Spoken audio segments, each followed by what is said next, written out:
We have Brian Cunningham from the Wisconsin DNR.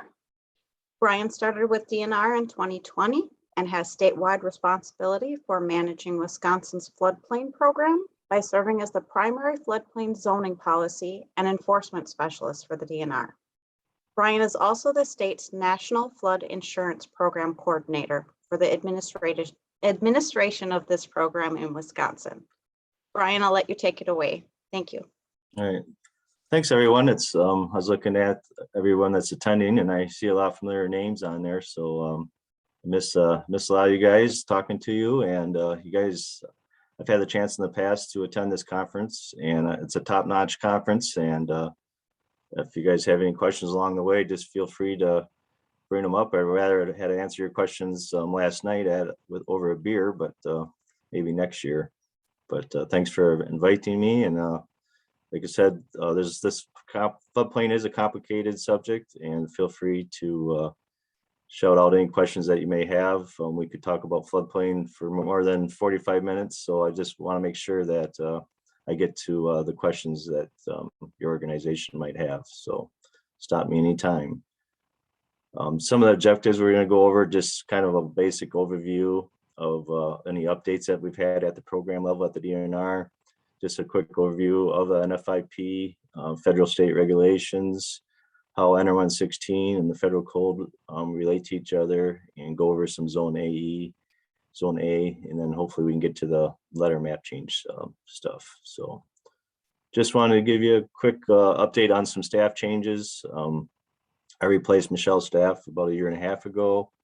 We have a couple of new supervisors, section chiefs in our department. And Uriah Monday is now our state dam safety engineer.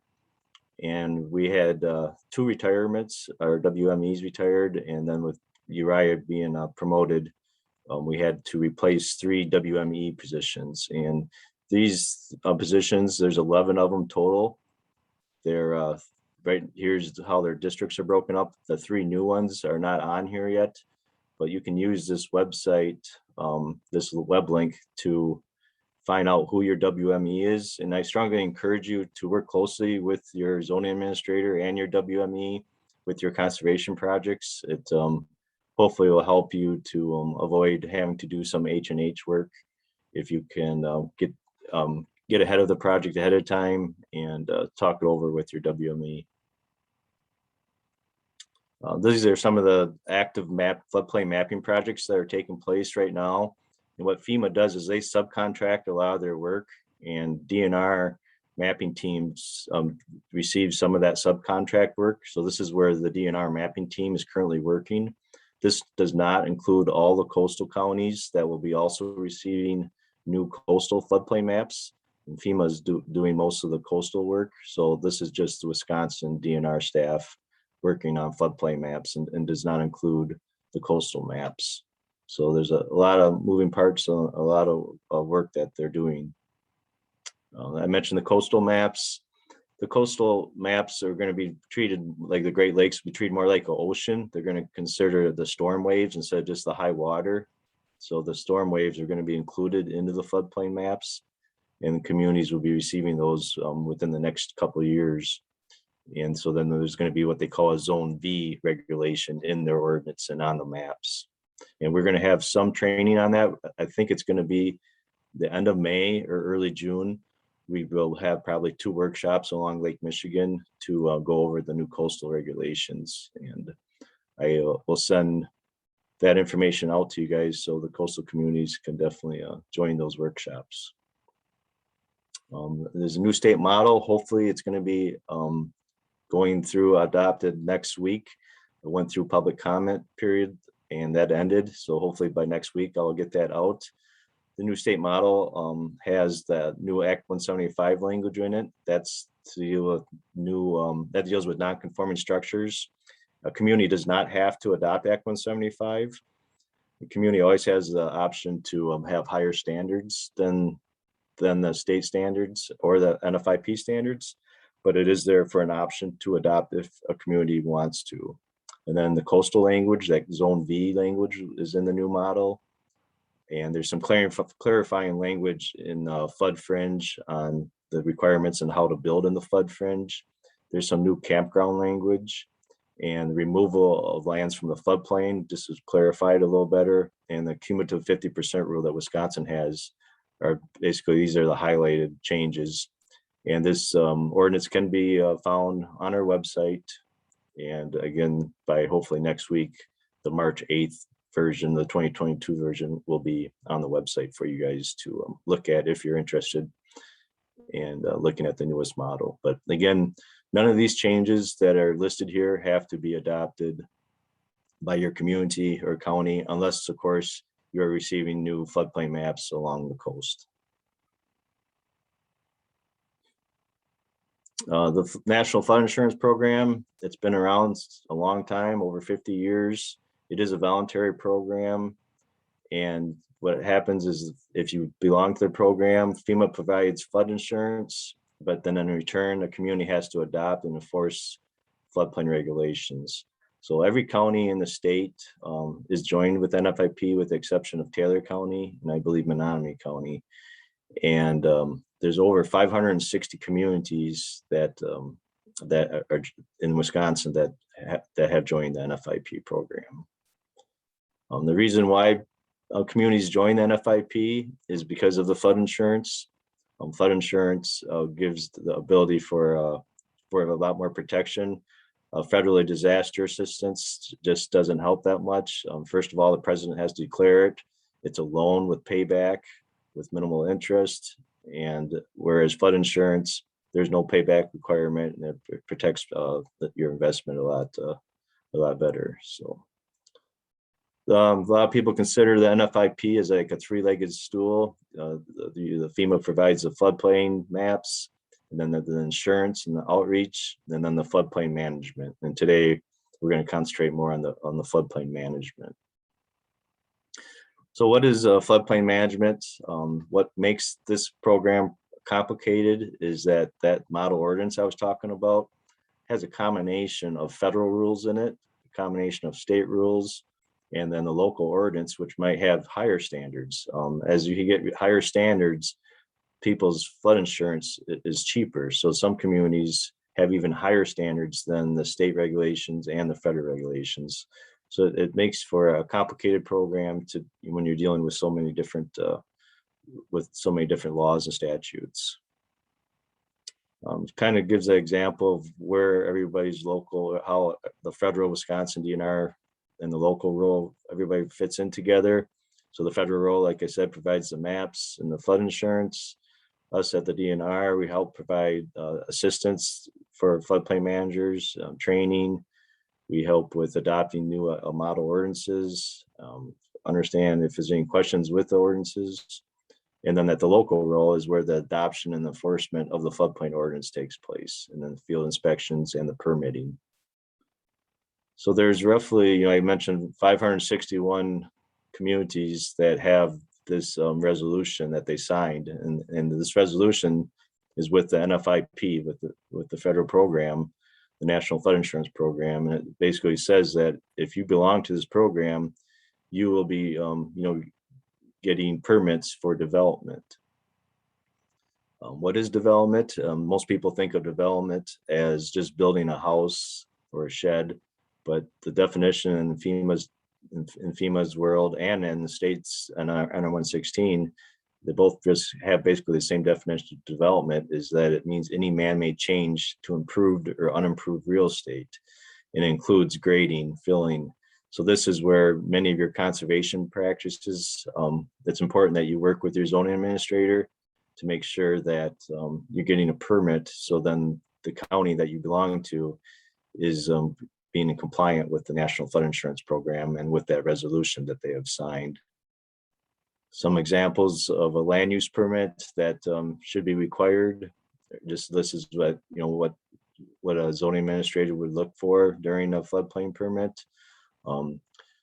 Your Wisconsin Land Association Technical Advisory Committee has set up like an ad hoc committee where there's a subgroup that are trying to come up with a solution of what could be in this land use permit to help streamline our conservation practices work. So right now I'm working with the subgroup of your committee, and we're trying to come up with a checklist that you may want to use and you may not want to use. So, if anybody that I've been working with wants to, speak up during this, this presentation, feel free. I don't know if I didn't check to see if Matt's on from lacrosse, but we can, at the end of this presentation, we can, talk about that and see where that's moving.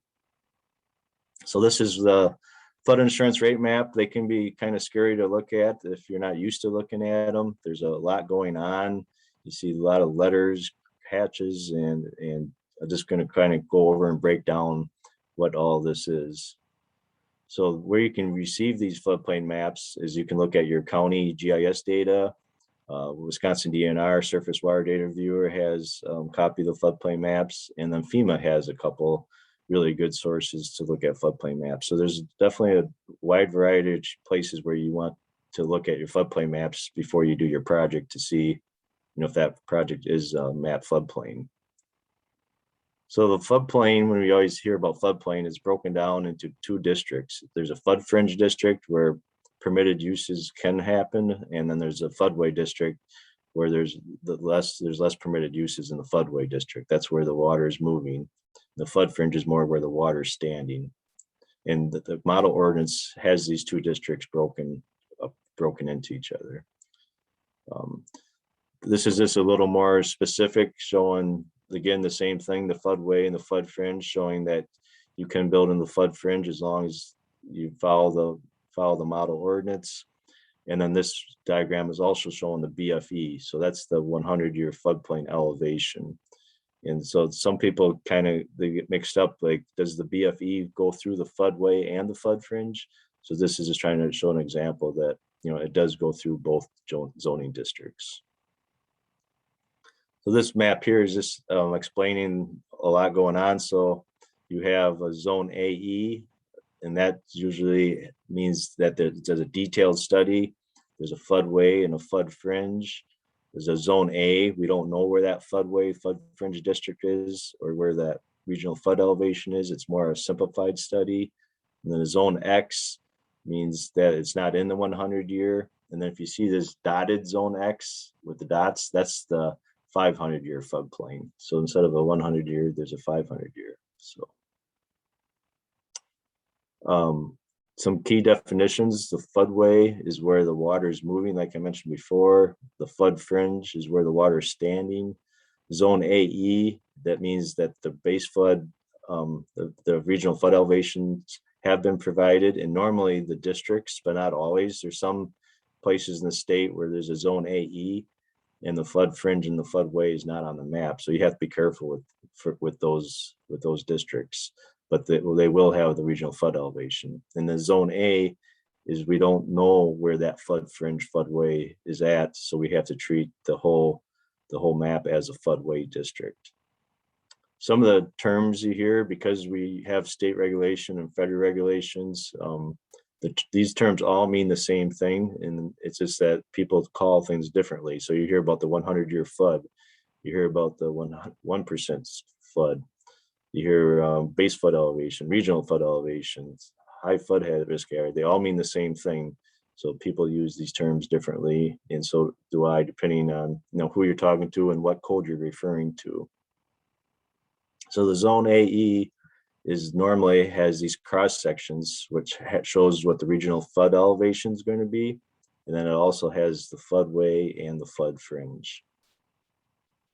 And to find out what that regional flood elevation is exactly, you need to look at the flood insurance study. They call it the FIS, and that has a data table, and it breaks it down all the way to the 0.01. So that's a 1/8 inch difference in in feet. So when you're doing projects in the AE, that's why a lot of times you have to do an H&H, is because there's already a data table that has such specific numbers that if you're going to be working in that floodplain, you have to show that you're not changing those numbers for someone else's project down the road. Whereas zone A, zone A does not have this flood insurance study, so there's a little more leeway in your guys' projects. And this is when you open up that book, you see on the lower right-hand corner, it'll have a cross section. And when you're looking at the map itself, those cross sections are rounded, the numbers are rounded up or down, where here you'll actually get it right to the 10th. So if it's the maps cross section and regional flood elevations are a good starting point, but to get the exact number, you actually want to look at the FIS. Just examples, applications of a firm and FIS. You should be looking at these maps before a project to determine is the project in the floodplain, and then is it an AE or is it an A, and are the regional flood elevations specific for that property. This is just what a zone A would look like on the GIS website. Like here, you don't see any cross sections. You don't see a flood fringe and a floodway. There's no hatching. It's more of a simplified study. So if someone was to say going to build a building in this zone, the zoning administrator is first going to have you do an H&H to see if what zoning district they're in. Whereas if you're doing stream bank work, then it's not important to know what district you're in as much, but you still have to show that you're not backing up water onto a neighboring property. So an H&H, I guess the main thing on this bullet point is the bottom one. Do not be afraid to consult with your regional water management engineer. So we have 11 of them. Please use them and talk about your project, and they can help you determine if an H&H is not needed, and have that working relationship with the WME and your zoning administrators. So, if a project, is putting one, what's the magic number? You're putting two boulders in there, or 2 truckloads, or 20 truckloads of gravel, or riprap, rock, and are the banks being cut back? So all that, depending on the size of the stream, there's so much case by case. We're trying to come up with a way to do this that we can have a black and white approach, but being that it's a zoning ordinance, and zoning ordinances are more gray areas, and every zoning administrator is going to have a different comfort level on H&Hs. So it's very important to have that working relationship with your WMEs for the people that are doing the projects, and also the people that are doing the enforcement. Some of the requirements, if you do have to do a H&H, is there's a checklist that will show you, and NR 11607 also shows what everything that needs to be submitted for an H&H. A lot of the stuff that you guys are already providing, you're already providing cross sections, you're already doing survey data. So a lot of times for your basic stream bank projects, you can basically do all the H&H work. And so that's what we're coming up with, working with your association, is trying to come up with a way that we can provide some details for it, mainly for zone A projects, because then we don't have to deal with that FIS study, and that we can be able to submit, to the ZA. The ZA in return can contact the WME, and we can figure out if a full H&H is needed or not. This is just a data table that would have those specific elevations in there if you had to do an H&H, or this is if you're going to review an H&H that's already in the FIS. And this is again just showing that the detail that you're calculating to the nearest 100th foot. When is a H&H required? So any encroachment or obstruction in the floodway. So this is basically what the NR 116 and then FEMA say, that you can't back up water, so this can't be an encroachment. So that your cut and fill has to match up, but there's also your cut and fill might match up, but there's also that water is also flowing. So we also have to look at you can't just balance the cut and fill. You could balance the cut and fill and build a dam, so you still have to show conveyance of that water. Who reviews H&H, like I mentioned, have that go to your zoning administrator, and the local WME can work together to review those. And how long is the review period? It depends, how many we're getting in. It really varies. We try to get them in, through the system as fast as we can. It just depends on, what time of year they come in and how many projects are ahead of them. So it's really all over the place, but we try to get them back as soon as possible, because we know many of your projects are time sensitive. And cost, Again, they really vary depending on, are you doing with a zone A where you have to start from scratch, or is it already modeled where you can use that existing model, and how old is that model? And what consultant firm, are they used to using H&Hs and doing them, or someone that's not, very familiar with doing H&Hs? So I've seen costs from 3,000 to 30,000. So it's a wide range. Common H&H inquiries that we see is that, bridge and culverts, road projects, fill in the floodway, stream realignments, and snowmobile bridges, and like an AE zone are some of the common H&H inquiries that we see.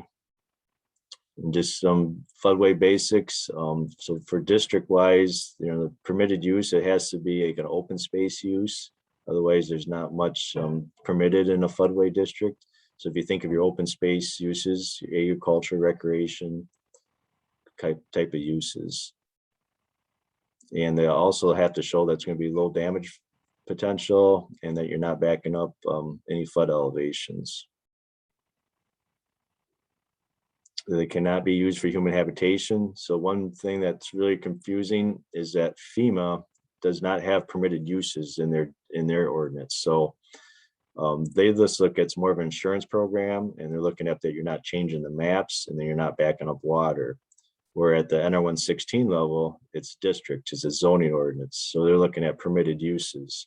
And so that's one big thing that's different between NR116 and the NFIP code is the permitted uses in the floodway, flood fringe. FEMA does not have that. They don't have anything that says you can't build in the floodway. It just shows you can't back up water. So where NR116, your local ordinance, not designed for human habitation. The flood fringe basics shows that where you do have permitted uses, you can build and you can fill. The way the models are run is that you could fill the flood fringe all the way to the moon. It's not going to change the regional flood elevation because those models are run to already accept people doing development in the flood fringe. So it protects, I guess, some development in the flood fringe, but you do have to make sure that you do meet the higher standards that are in your floodplain ordinance. Some of those higher standards are the lowest floor shall be to the flood protection elevation. The definition of flood protection elevation is plus 2 feet. And then that fill around the house has to be 15 feet around the house, at least 1 foot high. And then the basement has to be at the flood protection elevation, unless you can go to the low, you can go to BFE, which is base flood elevation, if it's flood protected. Otherwise, it has to be plus 2. Floodplain zoning basic, just a reminder that all development in the floodplain requires permits. And then to work with your zoning floodplain manager to determine if the project's in the floodplain and what type of zone it is. And some of the districts that we talked about, high flood risk area, AE, AEO, they're all the 100-year, and then you have the non-special flood hazard areas, and those are the 200, 500-year floods that are not enforced in your ordinance. In the general zone A considerations, this is where we have a little more flexibility. So if your project's going to cause a rise, it could go up to 1 foot before it has to go to FEMA, but you can't put that rise onto a neighboring property. So that's where we want to work with our WMEs to determine, is that project going to cause a rise? And if it is it going to stay on the property? So is this project in the back 40 in the middle of a pasture, or is this project next to a property line, next to some insurable structures? So that's where we have some leeway working on zone A projects for conservation practices. And if you look at the zone AE, we don't have that flexibility. If there's any change, if those numbers in that table are going lower or higher, then it has to go through what they call a CLOMR process, especially if you're going to raise the floodplain elevation. You have a LOMR is letter of map revision, and a CLOMR is a conditional. So it's just a matter of getting permission ahead of time. And I have more slides on this that go through this a little better. Zone AE, this is where I was talking about where you have the 0.01. So if there's going to be any change, you have to do a LOMR, but if there's going to be an increase, you have to do a CLOMR first to get FEMA's approval and that the H&H is reviewed ahead of time to make sure what's going to happen out there and make sure it's going to be an approved project, because you don't want to do the project and then it's not going to be approved at FEMA. So if there's going to be any increase in a Zone AE floodplain project, then it's going through the CLOMR process. If there's going to be a lowering, then it just needs to be a LOMR. So this is where it gets confusing, and it's where it's important for AE to work closely with your WME to see, should I require an H&H or not? Where the Zone A, we have a little more flexibility on not requiring a full H&H if we can show that project is staying on site and it's not affecting any floodplain structures. And this is where I'm working with your association, trying to come up with some kind of checklist to, have to be able to go through so we can answer those questions ahead of time and not going back and forth on requesting more information. So when I mention LOMRs and CLOMRs, it means a letter of map revision. So that's what you're doing. You're revising the map. If you're going to revise the map, it has to go through a process. That process also has to be adopted. That map has to be adopted in your local ordinance because you are changing the map. And that's, if you're changing the BFEs or you're changing the width of that floodplain.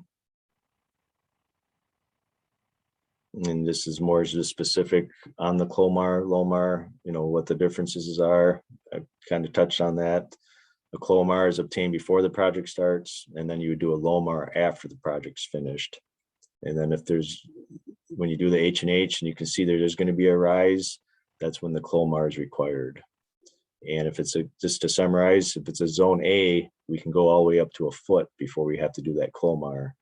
But if it's a Zone AE, if there's any 0.01, if there's any rise at all, then that CLOMR is required. So really, that's why it's so important to find out, are you in a Zone A or a Zone AE? And this is just some more, the way the ordinance is read is that within 6 months of a CLOMR or a LOMR, it should be adopted in your ordinance as a class 2 notice. And then we also hear a lot about LOMR-Fs, and that's does not get changed on the map. The map is changed by a letter. So the map itself is not going to change, but the property is removed by letter. It's such a small spot that FEMA does not want to change these by a map. So it's called a letter revision. So it's important that to do a LOMR-F, you would have 2 feet of fill, and that 2 feet of fill has to go all the way to land outside the floodplain. So basically the way NR 116 is written, you can't create islands. You can't create islands in the floodplain. You have to basically create peninsulas, a way that's connecting land outside the floodplain. So it's important to understand the differences between your flood fringe requirements and then the removal of floodplain from your ordinances. There's 2 different sections. So you want to make sure that you read each section if someone's doing a LOMR-F. And to do a LOMR-F, the community has to assign a community acknowledgement form. So please don't sign those unless you review those with your local WME to make sure that you are in compliance, because the liability is at the county level or the community, depending on who you represent. And then there's also LOMAs, and LOMAs is another way to get out. Again, it's getting out by a letter. The map is not changing. And to get here, you're using natural fill. So if you're using natural fill, it's also another way to remove yourself from the floodplain maps. LOMA Facts is just a LOMA and a LOMR-F are kind of the same thing, but it doesn't eliminate flood risk. According to FEMA, over 25% of claimed properties, floodplain properties, come from land outside the 100-year flood. I mean, as many of you are aware, we have floods that are over 100-year flood storm events. So 25% of that damage comes from outside that 100-year floodplain. And I think that is it. I'm sorry I flew through that so fast, but I wanted to make sure we had plenty of time to maybe talk about that that list that we're coming up with, that or that checklist that the association's working with. I didn't know if Matt wanted to use this time to talk to the association with a big number, or just answer questions, or just have some kind of dialogue, or whatever we want to do. But I just wanted to make sure we left enough time to have some good conversations. Brian, we do have some questions in the chat. Okay. So maybe if we could cover those first, and then if Matt or someone from the subcommittee's on here, they can chime in. First question is, are there greater requirements for H&H in recent model ordinances when compared to previous ordinances? No, the requirement has never changed since NR 16 was written. It's just what happens is that the model is written, and then FEMA will say, well, you know, they do audits, and then they see how communities are enforcing the way the H&H is done. So then they'll require that we change the model.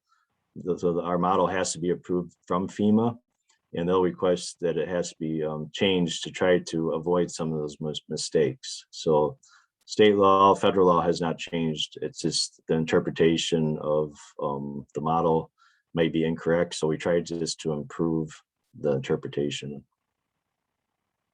Thank you. Then we have another question. What ability do local ZAs, I think that's zoning administrators, have to change their ordinance to allow more flexibility for conservation practices? Yeah, it's going to be tough to change the ordinance, because that ordinance has to be approved at FEMA, and it's hard to cover every scenario by conservation practices. I mean, I've seen your guys' conservation practices. They're awesome, and 90% of them, they don't raise the floodplain elevation. But what about that practice that if you're filling in a drainage ditch, and all of a sudden that water is being diverted upstream into that stream before it went down a couple miles, and all of a sudden you're putting more water into that into that stream up higher. It's just so hard to cover every case. Are you working on the Mississippi or the Baraboo, or a stream that's 3 feet wide? And then the slope of the stream. There's so many different characteristics. What I found is it's better just keep your ordinance general, so we can get it approved at the FEMA level, and then use case by case. Every zoning administrator out there has to use common sense every day. And the problem is, floodplain being so complicated, it's tougher to use common sense because it is such a complicated ordinance. So that's where our WMEs have to come in and have that great relationship with the ZAs to hopefully, conservation staff is already doing most of the H&H work already. They're doing the cross sections, they're doing the survey work. So it's a matter of having good communication with the ZA, with the WME. I think is the only solution that I see. But I think down the road we can work with the National Association, also the the floodplain managers, and and keep on plugging away to to see if we can come up with something. But in the short term, that's my answer. The long term, I'm open to working with FEMA. It's just the problem is we can't change those elevations, and we can't put floodwaters on neighboring property. So that's some of the issues. Thank you. We've got another question. We have floodplain maps developed with 10-foot contour maps from the 1960s. What do you think a ballpark price would be to get new maps using our new 1-foot LiDAR?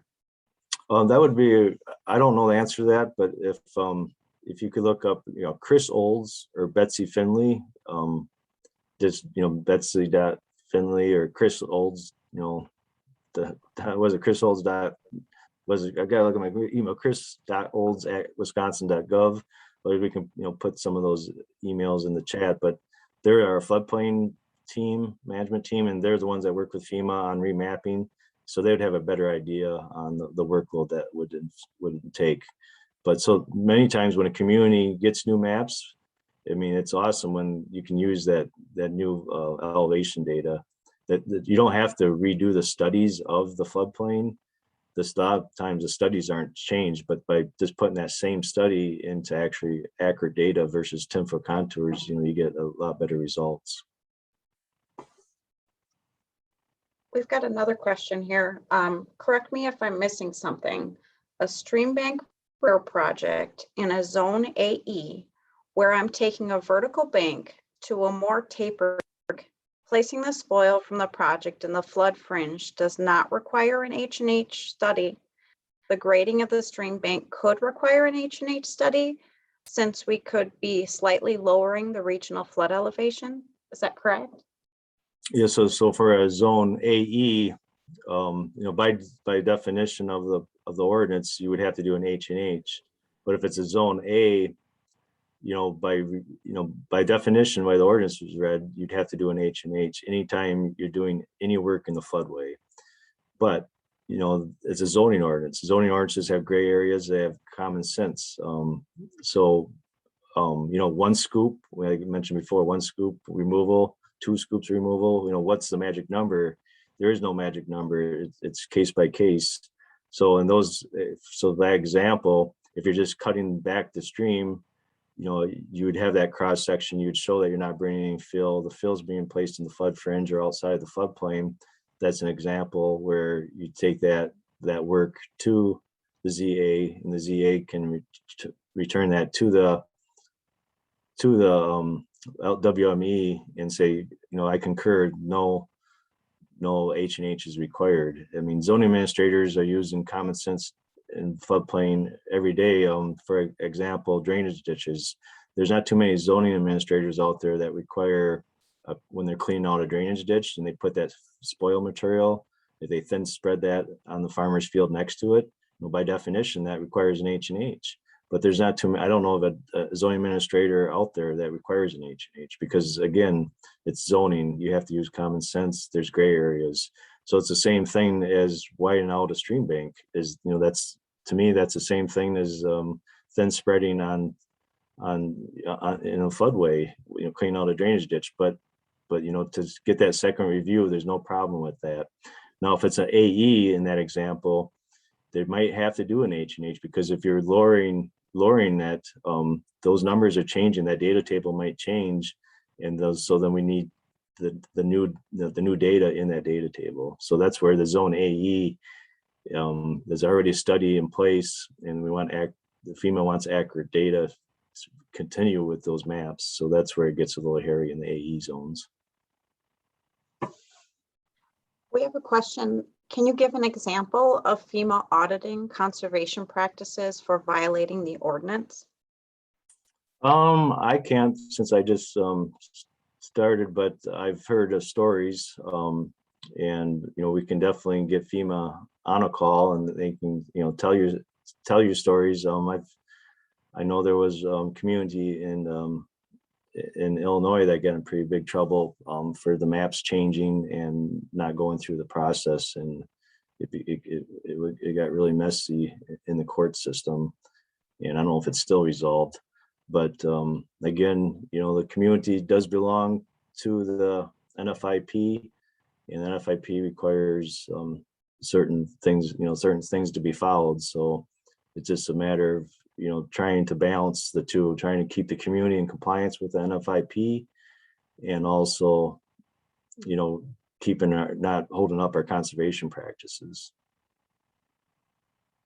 That's the last question we have in the chat right now. So Brian, if you want to go through briefly what you're working on with the subcommittee, or if Matt Hanwell's on, I didn't look, or someone else from the subcommittee, if you want to kind of explain the process you're working on with that simplified checklist.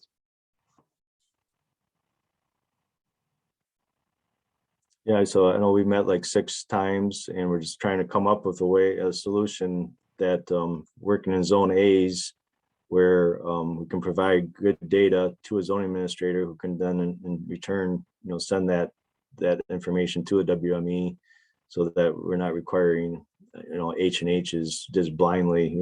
A zoning administrator should not require an H&H every time, and they should never require them. So it's, you know, it's a balancing act. And so this checklist was going to be used as a tool to help, you know, with that balancing act. And I don't know if anybody, you know, from the subcommittee wants to weigh in on that, but we're still working on it, and you know, going back and forth with it, and then we'll, you know, hopefully it'll be a product that you guys can use as a tool to help you help your communities, your counties stay in compliance with NFIP, and then also not hold up your projects.